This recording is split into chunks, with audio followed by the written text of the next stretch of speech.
allons étudier dans ces vidéos les postures qui traitent les problèmes de mal de dos, notamment dans les parties lombaires.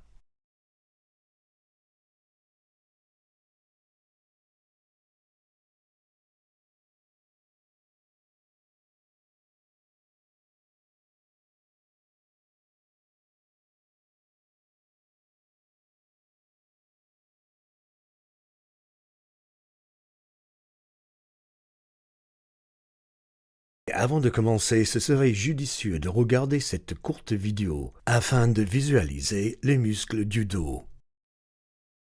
Les multifides, qui sont des petits muscles du dos, vous le voyez très profonds. Vous voyez qu'ils sont situés très près de la colonne vertébrale. Alors, lorsque ces muscles se contractent, ils ont un effet de stabilisation, évidemment, lorsqu'ils se contractent en co-contraction avec d'autres muscles, notamment les abdominaux. Vous voyez les multifides en profondeur, mais vous voyez aussi d'autres muscles, des muscles qui sont longs. Et vous voyez qu'il y a des muscles qui partent du bassin ou près des fessiers, qui vont jusqu'aux omoplates. Et il y a aussi des muscles qui partent de la tête et qui descendent vraiment plus bas, en bas des omoplates. Alors, que vous voyez en ce moment, ce sont des chaînes de muscles qui vont travailler ensemble en co-contraction et l'exercice de la stabilisation vous permet d'utiliser, de stimuler ces muscles-là qui sont essentiels à la santé de plusieurs articulations.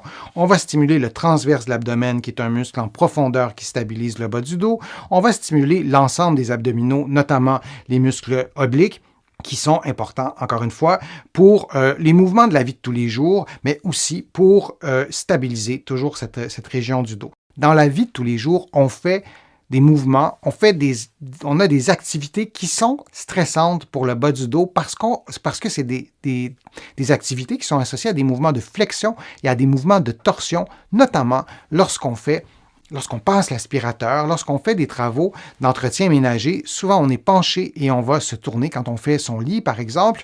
Alors l'exercice, c'est assez simple. Position de départ à quatre pattes, ça ne peut pas être plus simple que ça. Et lorsqu'on fait l'exercice, on va lever par exemple, le bras gauche avec la jambe droite, et on va s'assurer de faire une ligne droite, comme vous le voyez en ce moment, une espèce de diagonale avec le bras et la jambe opposée.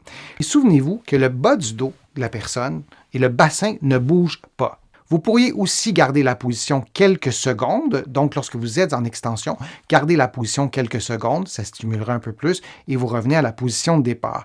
Et vous faites une dizaine de mouvements, vous répétez 3 séries, et vous allez évidemment faire l'exercice des deux côtés, et vous faites l'exercice en respirant librement. Cette posture à 4 pattes, dite Majrayasana, sera étudiée dans une vidéo séquence plus loin. Il s'agit de ma version. Nous allons commencer par la posture de base en yoga, dit Shavasana, ou allongé sur le dos, et cette posture est un moment d'observation. On fait ça pendant une bonne minute, et on observe d'abord sa respiration.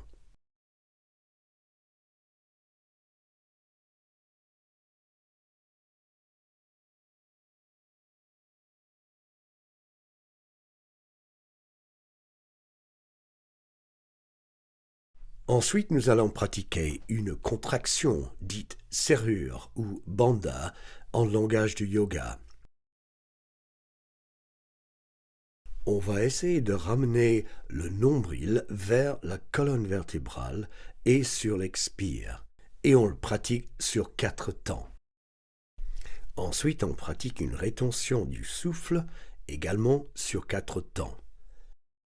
Puis, inspire sur 4 temps. On ressent une expansion de l'abdomen. Cette expansion ou gonflement de l'abdomen en dessous du nombril indique que nous sommes en phase de la respiration abdominale. Et voici un cycle de respiration complété.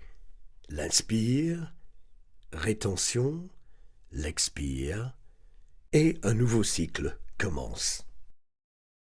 Pour revenir à l'expire, on va essayer de ressentir chaque vertèbre se poser sur le sol pendant l'expire, que nous allons pratiquer, on se rappelle, sur 4 temps.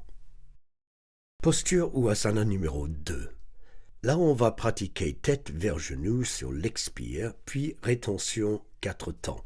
Et on se concentre sur les vertèbres lombaires, qui s'enfoncent dans le sol.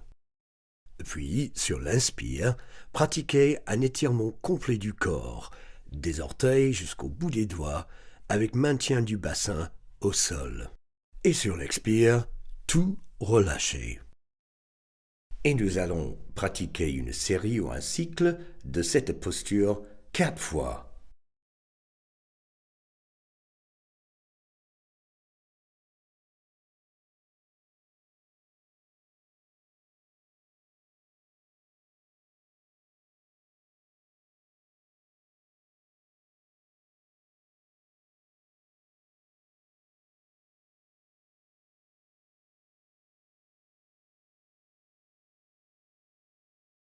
C'est une posture dite en prone position. D'abord, nous observons notre respiration, dite biologique ou naturelle. Phase 1. Extension des bras par-dessus la tête. Sur l'inspire, élévation du bras. On crée un angle par rapport à la tête et cou et sol de 20 degrés. Toujours sur l'inspire, 4 temps de rétention et 4 temps de contraction et retour à l'origine. Nous pratiquons l'asana avec l'autre bras, puis avec les jambes, l'une après l'autre.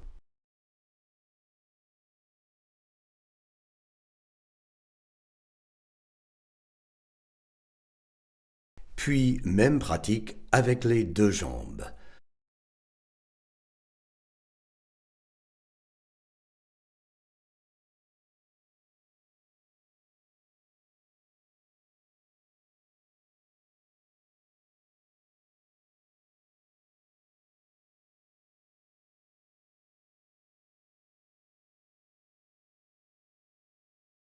Dans la continuité de ce programme d'asana sur le ventre, nous prenons donc une jambe avec le bras contraire et nous allons pratiquer une élévation du haut du corps.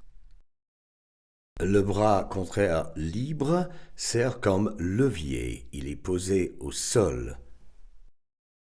Sur l'inspire, élévation du partie supérieure du corps jusqu'au sommet du crâne. 4 temps de rétention, puis on baisse la partie supérieure au corps, au sol. Ici, au point neutre, nous relâchons tout. Je montre la posture de nouveau et nous pratiquons un cycle de 4 étirements. Pour un équilibrage du corps, nous pratiquons bien sûr l'autre côté, donc l'autre jambe. N'oubliez pas de ramener le talon dans le périnée. Dernière posture en position allongée sur le ventre. Il s'agit du Sharpasana, ou le serpent. Sur l'inspire, étirement des bras et des jambes simultanément. Nous avons créé un arc entre les bouts des pieds et le sommet du crâne. Pratiquez donc un cycle de 4 mouvements de cette posture.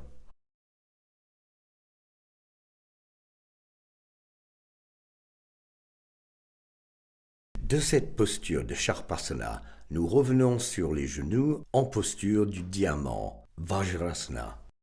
Nous allons pratiquer la posture Shashank Asana. Sur l'inspire, étirement des bras en arrière en prenant main dans la main. On plie le haut du corps vers le sol devant, le front sur le sol, et ceci sur l'expire. On s'installe dans cette posture.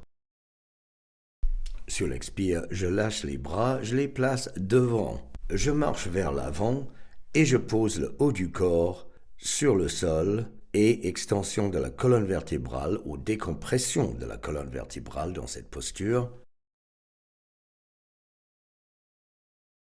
Il y a des points d'appui entre front, main, genoux et pieds.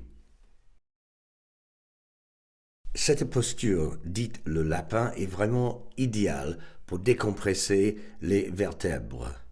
Prenez le temps de s'installer dans cette posture et bénéficiez de cet étirement.